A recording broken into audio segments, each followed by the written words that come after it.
Alright, I get it, jeez. Hey everybody, welcome back to my channel, Fallout Plays. I'm Fallout, and apparently a whole lot of you want to talk about Smallbore. If you don't know what I'm talking about, then you can go back and watch my previous video, which I've linked below in the vid description. And hey, while you're down there, you could give me a follow on Twitch, or check out any of the other links you might find cool. Okay, anyway, Smallbore on your Eyasluna hand cannon. Is it viable? Well, let's find out, and we're going to kick it off with finding the maximum damage range, which you can see right here for both regular and rangefinder variations. And while we're at it, here's a reminder for the damage ranges on braced frame and rifled barrel. Now, keeping all that in mind, why don't we do a recoil kick test to take a look at the stability potential on Smallbore. Again, we're doing this by just taking 3 random shots at the wall, and we're going to measure the distance from the impact of the shot to the furthest point that the reticle kicks up to, which I can highlight for you right here. These results are disappointing and pretty much what I expected. Rather than thinking of Smallbore on your hand cannon as the best of both worlds, to me, it's actually more like not the best of either world. See, with braced frame you have great recoil control, but the downside is poor range, which you can make up for by only using the gun on small maps and up close where the short range won't matter as much.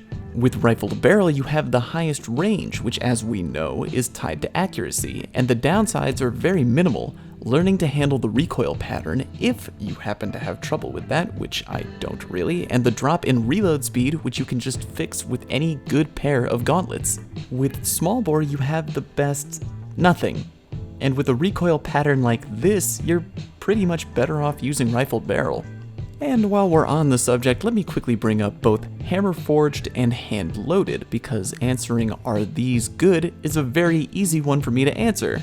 They aren't. And rifled barrel is better. Why? Well, even though the description reads improved range and accuracy, that's a tiny bit misleading. You see, Bungie's John Wisniewski confirmed on a Crucible Radio interview that not only are range and accuracy directly linked to each other, but also answered a viewer question flat out on the description of Hammerforged. From the interview, does Hammerforged give any buff to accuracy above and beyond its buff to the range stat? Answer: no. So yeah, Hammerforged is more accurate, but then again, so is Rifled Barrel. And because Rifled Barrel gives more range than both Hammerforged and Hand-Loaded, there's really no reason to use either of them. And yeah, Hammerforged and Hand-Loaded don't come with any drawbacks, but that's part of why Rifled Barrel is awesome. Again, its only downside is the reload penalty, which you can quickly knock out with any good pair of gauntlets. So there you go, the answer is the same. Braced frame can be used on small maps and up close if you have difficulty with the regular recoil of the Luna, and for every other situation, Rifled Barrel IMO remains the #1 choice overall.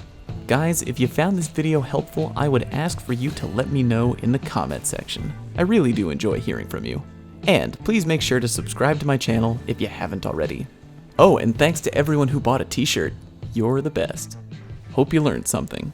See you next time.